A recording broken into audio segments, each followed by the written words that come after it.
పెదబాల శిక్షకు స్వాగతం. ముదాకరాత్తమోదకం సదా విముక్తి సాధకం కళాధరావతంసకం విలాసి లోకరక్షకం అనాయకైకనాయకం వినాశితే భదైత్యకం నతాసుభాసునాశకం నమామి తం వినాయకం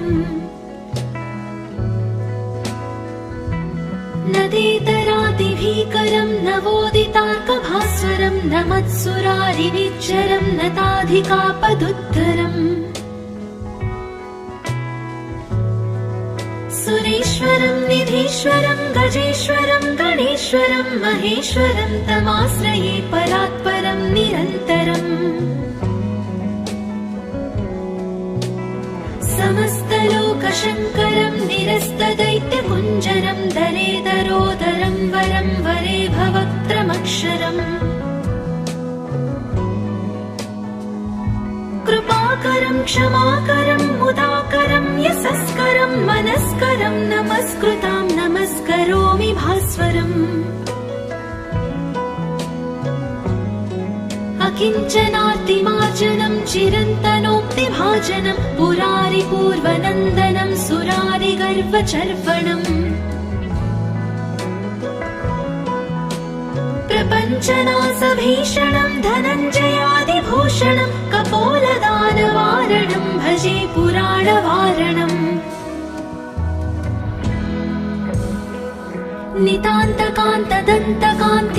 నితాంతకాంతదంతకాంతిమంతకాంతకాత్మజం అచింత్యరూపమంతహీనమంతరాయ కృంతనం హృదంతరే నిరంతరం వసంతమేవ యోగినాం తమేకదంతమేవ తం విచింతయామి సంతతం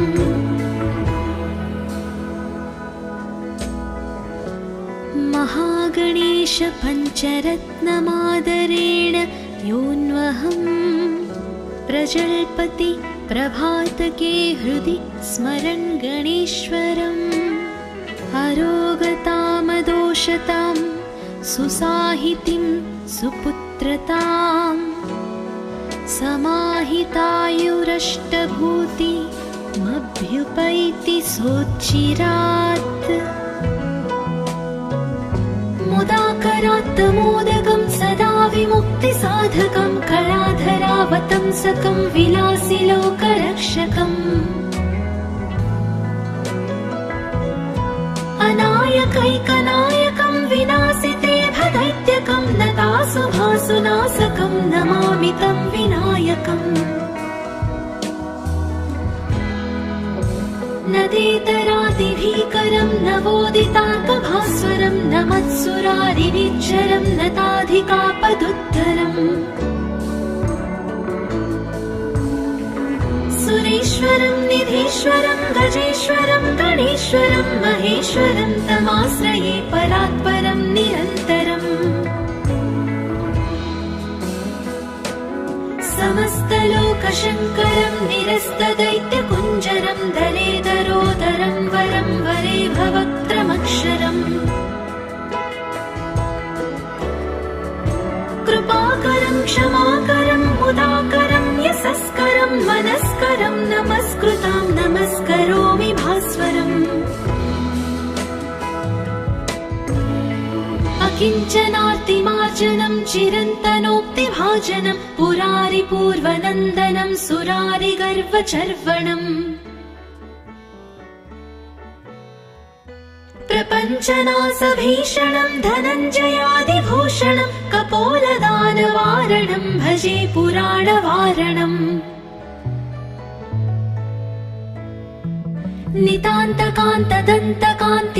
नितान्तकान्तदन्तकान्तिमन्तकान्तकात्मजम् अचिन्त्यरूपमन्तहीनमन्तराय कृन्तनम् हृदन्तरे निरन्तरं वसन्तमेव योगिनां तमेकदन्तमेव तं विचिन्तयामि सन्ततम्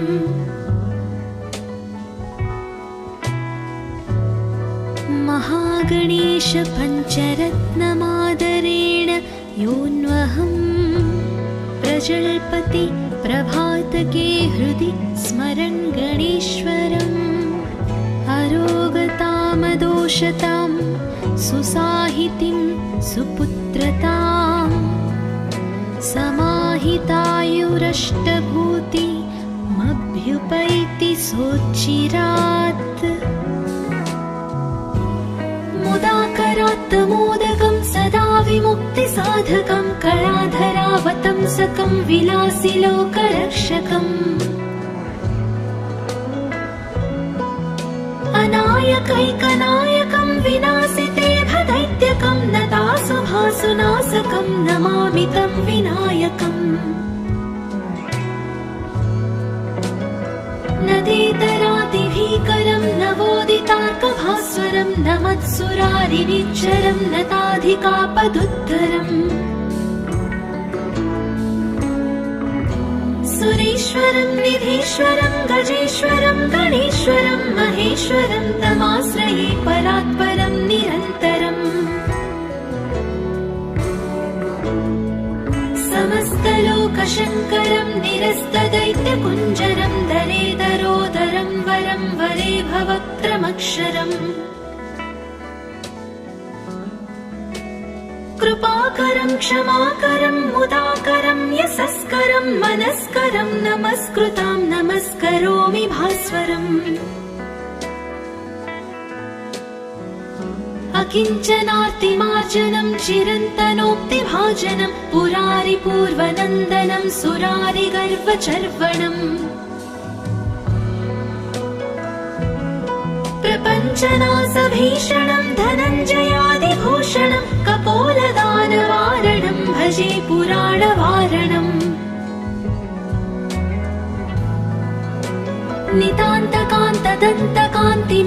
नितान्तकान्तदन्तकान्तिमन्तकान्तकात्मजम् अचिन्त्यरूपमन्तहीनमन्तराय कृन्तनम्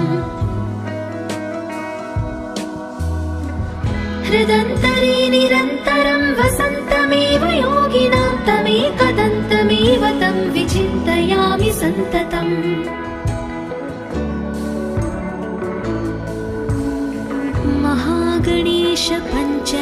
महागणेशपञ्चरत्नमादरेण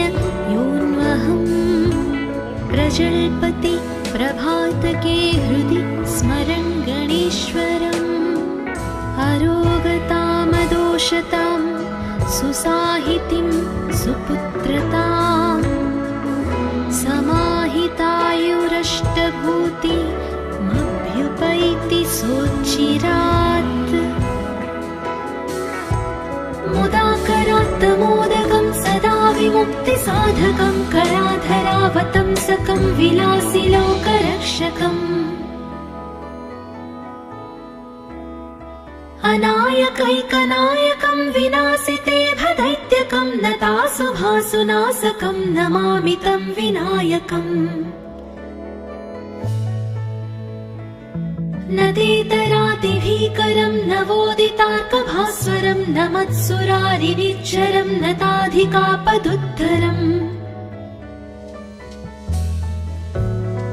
सुरेश्वरं निधीश्वरं गजेश्वरं गणेश्वरं महेश्वरं तमाश्रये परात्परं निरन्तरम्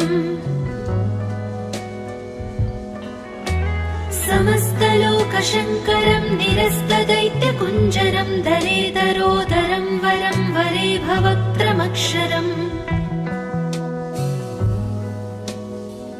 कृपाकरं क्षमाकरं मुदाकरं यशस्करं मनस्करं नमस्कृतां नमस्करोमि भास्वरम्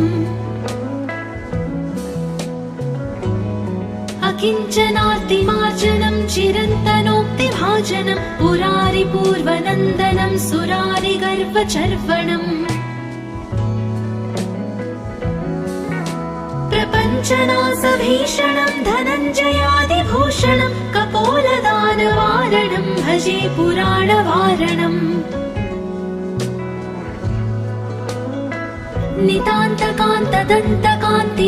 नितान्तकान्तदन्तकान्तिमन्तकान्तकात्मजम् अचिन्त्यरूपमन्तहीनमन्तराय कृन्तनम् हृदन्तरे निरन्तरं वसन्तमेव योगिनां तमेकदन्तमेव तं विचिन्तयामि सन्ततम्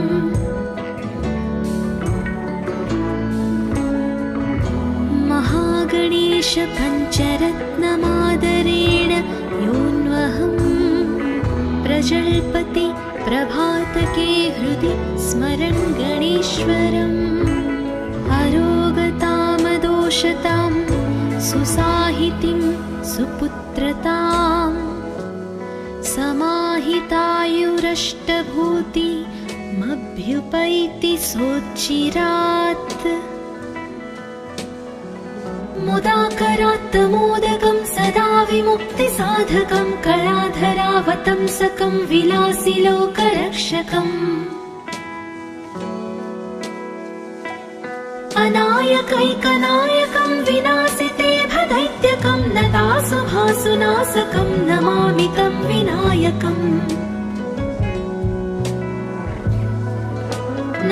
नदेतरादिभीकरं नवोदितार्कभास्वरं नमत्सुरारिनिच्चरं नताधिकापदुद्धरम् सुरेश्वरं निधीश्वरं गजेश्वरं गणेश्वरं महेश्वरं तमाश्रये परात्परं निरन्तरम् समस्तलोकशङ्करं निरस्तदैत्यकुञ्जरं दरेदरोदरं वरं वरे भवक्त्रमक्षरम् कृपाकरं क्षमाकरं मुदाकरं यशस्करं मनस्करं नमस्कृतां नमस्करोमि भास्वरम्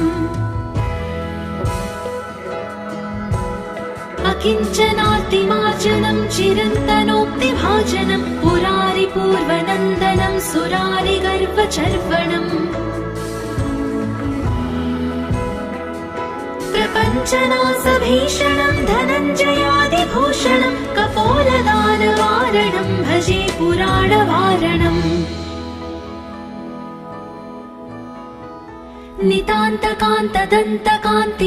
नितान्तकान्तदन्तकान्तिमन्तकान्तकात्मजम् अचिन्त्यरूपमन्तहीनमन्तराय कृन्तनम् हृदन्तरे निरन्तरं वसन्तमेव योगिनां तमेकदन्तमेव तं विचिन्तयामि सन्ततम्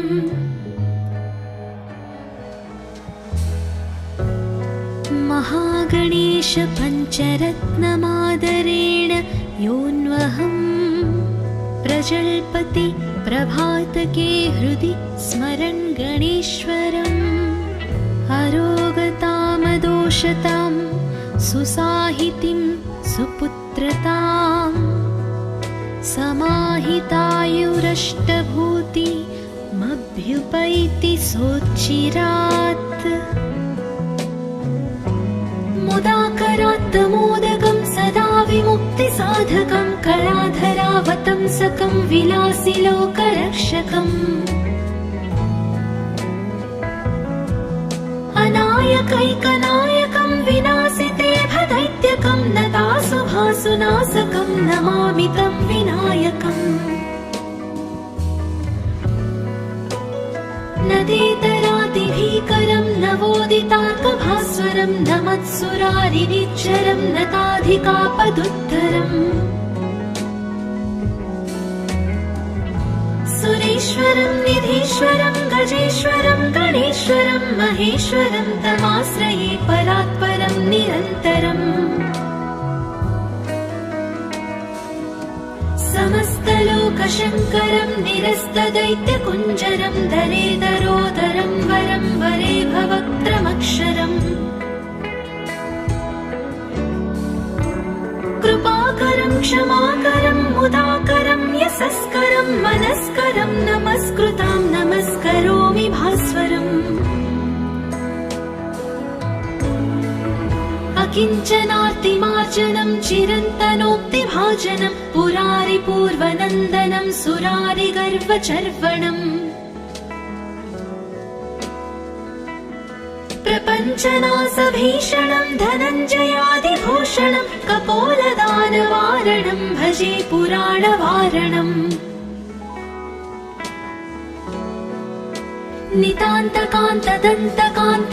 नितान्तकान्तदन्तकान्तिमन्तकान्तकात्मजम् अचिन्त्यरूपमन्तहीनमन्तराय कृन्तनम्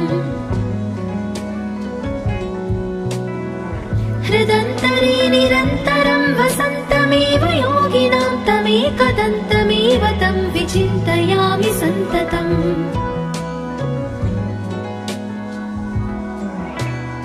महागणेश पञ्चरत्नमादरेण योऽन्वहम् प्रजल्पति प्रभातके हृदि स्मरन् गणेश्वरम्। अरोगतामदोषतां सुसाहितिं सुपुत्रताम् समाहितायुरष्टभूतिमभ्युपैति सोच्चिरात्। मुदाकरात्तमोदकं सदा विमुक्तिसाधकं कलाधरावतंसकं विलासिलोकरक्षकम्। अनायकैकनायकं विनाशिते भदैत्यकं नतासुभासुनाशकं नमामि तं विनायकम्। नदेतरातिभीकरं नवोदितार्कभास्वरं नमत्सुरारिनिच्चरं नताधिकापदुद्धरम्। सुरेश्वरं निधीश्वरं गजेश्वरं गणेश्वरं महेश्वरं तमाश्रये परात्परं निरन्तरम्। समस्तलोकशङ्करं निरस्तदैत्यकुञ्जरं दलेदरोदरं वरं वरे भवक्त्रमक्षरम्। कृपाकरं क्षमाकरं मुदाकरं यशस्करं मनस्करं नमस्कृतां नमस्करोमि भास्वरम्। अकिञ्चनार्तिमार्जनं चिरन्तनोक्तिभाजनं पुरारिपूर्वनन्दनं सुरारिगर्वचर्वणम्। प्रपञ्चनाशभीषणं धनञ्जयादिभूषणं कपोलदानवारणं भजे पुराणवारणम्। नितान्तकान्तदन्तकान्तिमन्तकान्तकात्मजम् अचिन्त्यरूपमन्तहीनमन्तराय कृन्तनम्। हृदन्तरे निरन्तरं वसन्तमेव योगिनां तमेकदन्तमेव तं विचिन्तयामि सन्ततम्।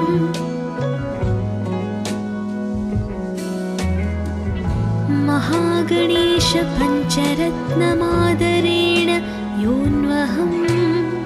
प्रजल्पति प्रभातके हृदि स्मरन् गणेश्वरम्। अरोगतामदोषतां सुसाहितिं सुपुत्रताम् समाहितायुरष्टभूतिमभ्युपैति सोच्चिरात्। मुदाकरात्तमोदकं सदा विमुक्तिसाधकं कलाधरावतंसकं विलासिलोकरक्षकम्। अनायकैकनायकं विनाशिते भदैत्यकं नतासुभासुनाशकं नमामि तं विनायकम्। नदेतरातिभीकरं नवोदितार्कभास्वरं नमत्सुरारिनिच्चरं नताधिकापदुद्धरम्। सुरेश्वरं निधीश्वरं गजेश्वरं गणेश्वरं महेश्वरं तमाश्रये परात्परं निरन्तरम्। समस्तलोकशङ्करं निरस्तदैत्यकुञ्जरं दलेदरोदरं वरं वरे भवक्त्रमक्षरम्। कृपाकरं क्षमाकरं मुदाकरं यशस्करं मनस्करं नमस्कृतां नमस्करोमि भास्वरम्। अकिञ्चनार्तिमार्जनं चिरन्तनोक्तिभाजनं पुरारिपूर्वनन्दनं सुरारिगर्वचर्वणम्। प्रपञ्चनाशभीषणं धनञ्जयादिभूषणं कपोलदानवारणं भजे पुराणवारणम्। नितान्तकान्तदन्तकान्तिमन्तकान्तकात्मजम् अचिन्त्यरूपमन्तहीनमन्तराय कृन्तनम् हृदन्तरे निरन्तरं वसन्तमेव योगिनां तमेकदन्तमेव तं विचिन्तयामि सन्ततम्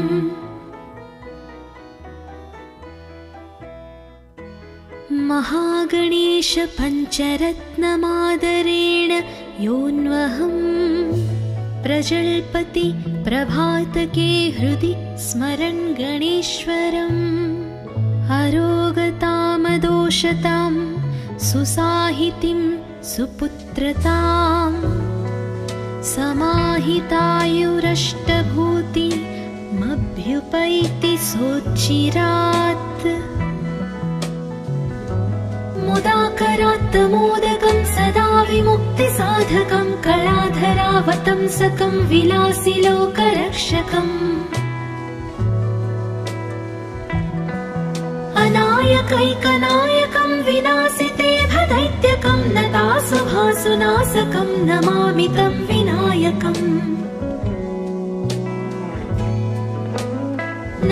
नदेतरादिभीकरं नवोदितार्कभास्वरं नमत्सुरारिनिच्चरं नताधिकापदुद्धरम् सुरेश्वरं निधीश्वरं गजेश्वरं गणेश्वरं महेश्वरं तमाश्रये परात्परं निरन्तरम् समस्तलोकशङ्करं निरस्तदैत्यकुञ्जरं दरेदरोदरं वरं वरे भवक्त्रमक्षरम् कृपाकरं क्षमाकरं मुदाकरं यशस्करं मनस्करं नमस्कृतां नमस्करोमि भास्वरम् अकिञ्चनार्तिमार्जनं चिरन्तनोक्तिभाजनं पुरारिपूर्वनन्दनं सुरारिगर्वचर्वणम् प्रपञ्चनाशभीषणं धनञ्जयादिभूषणं कपोलदानवारणं भजे पुराणवारणम्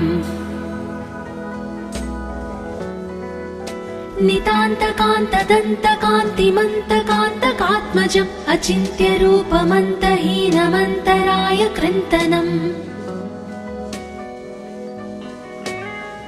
हृदन्तरे निरन्तरं वसन्तमेव योगिनां तमेकदन्तमेव तं विचिन्तयामि सन्ततम्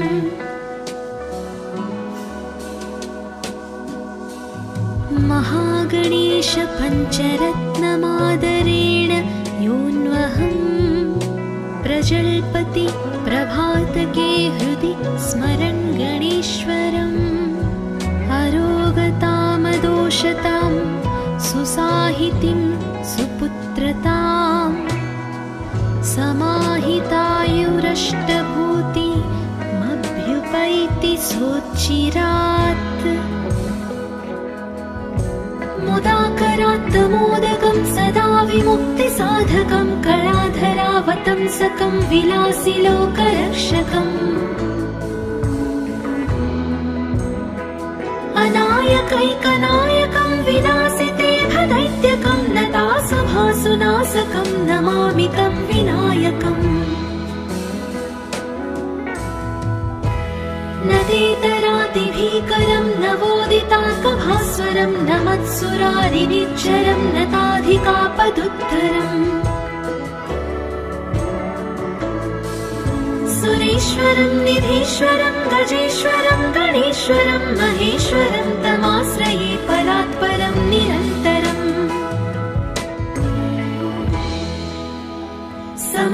समस्तलोकशङ्करं निरस्तदैत्यकुञ्जरं दरेदरोदरं वरं वरे भवक्त्रमक्षरम्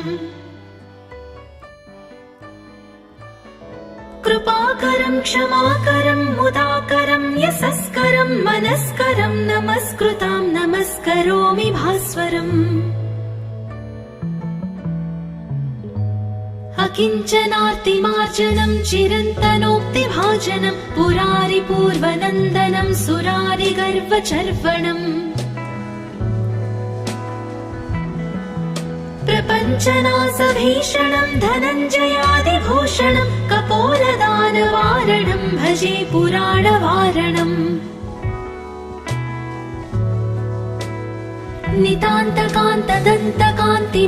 नितान्तकान्तदन्तकान्तिमन्तकान्तकात्मजम् अचिन्त्यरूपमन्तहीनमन्तराय कृन्तनम् हृदन्तरे निरन्तरं वसन्तमेव योगिनां तमेकदन्तमेव तं विचिन्तयामि सन्ततम्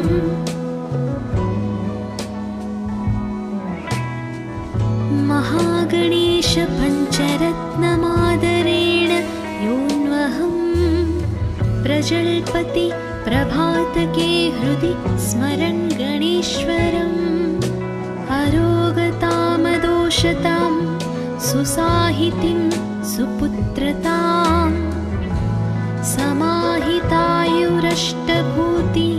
समाहितायुरष्टभूतिमभ्युपैति सोच्चिरात् मुदाकरात् मोदकं सदा विमुक्तिसाधकं कलाधरावतंसकं विलासिलोकरक्षकम् अनायकैकनायकं विनाशिते भदैत्यकं नतासुभासुनाशकं नमामि तं विनायकम् नदेतरातिभीकरं नवोदितार्कभास्वरं नमत्सुरारिनिच्चरं नताधिकापदुद्धरम् सुरेश्वरं निधीश्वरं गजेश्वरं गणेश्वरं महेश्वरं तमाश्रये परात्परं निरन्तरम् समस्तलोकशङ्करं निरस्तदैत्यकुञ्जरं दरेदरोदरं वरं वरे भवक्त्रमक्षरम् कृपाकरं क्षमाकरं मुदाकरं यशस्करं मनस्करं नमस्कृतां नमस्करोमि भास्वरम् अकिञ्चनातिमार्जनं चिरन्तनोक्तिभाजनं पुरारिपूर्वनन्दनं सुरारिगर्वचर्वणम् प्रपञ्चनासभीषणं धनञ्जयादिभूषणं कपोलदानवारणं भजे पुराणवारणम्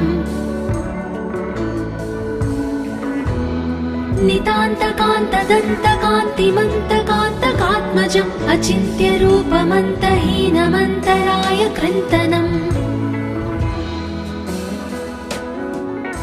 हृदन्तरे निरन्तरं वसन्तमेव योगिनां तमेकदन्तमेव तं विचिन्तयामि सन्ततम्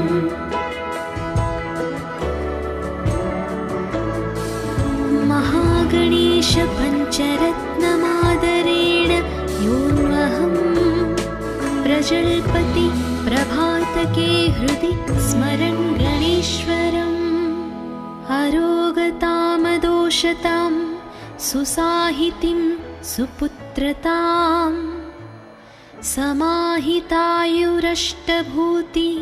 समाहितायुरष्टभूतिमभ्युपैति सोच्चिरात् मुदाकरात् मोदकं सदा विमुक्तिसाधकं कलाधरावतंसकं विलासिलोकरक्षकम् अनायकैकनायकं विनाशिते भदैत्यकं नतासुभासुनाशकं नमामि तं विनायकम् नदेतरातिभीकरं नवोदितार्कभास्वरं नमत्सुरारिनिच्चरं नताधिकापदुद्धरम् सुरेश्वरं निधीश्वरं गजेश्वरं गणेश्वरं महेश्वरं तमाश्रये परात्परं निरन्तरम् समस्तलोकशङ्करं निरस्तदैत्यकुञ्जरं दरेदरोदरं वरं वरे भवक्त्रमक्षरम् कृपाकरं क्षमाकरं मुदाकरं यशस्करं मनस्करं नमस्कृतां नमस्करोमि भास्वरम् किञ्चनार्तिमार्जनं चिरन्तनोक्तिभाजनं पुरारिपूर्वनन्दनं सुरारिगर्वचर्वणम् प्रपञ्चनासभीषणं धनञ्जयादिभूषणं कपोलदानवारणं भजे पुराणवारणम् नितान्तकान्तदन्तकान्तिमन्तकान्तकात्मजम् अचिन्त्यरूपमन्तहीनमन्तराय कृन्तनम् हृदन्तरे निरन्तरं वसन्तमेव योगिनां तमेकदन्तमेव तं विचिन्तयामि सन्ततम्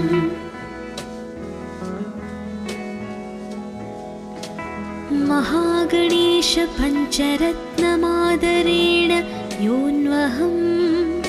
प्रजल्पति प्रभातके हृदि स्मरन् गणेश्वरम् अरोगतामदोषतां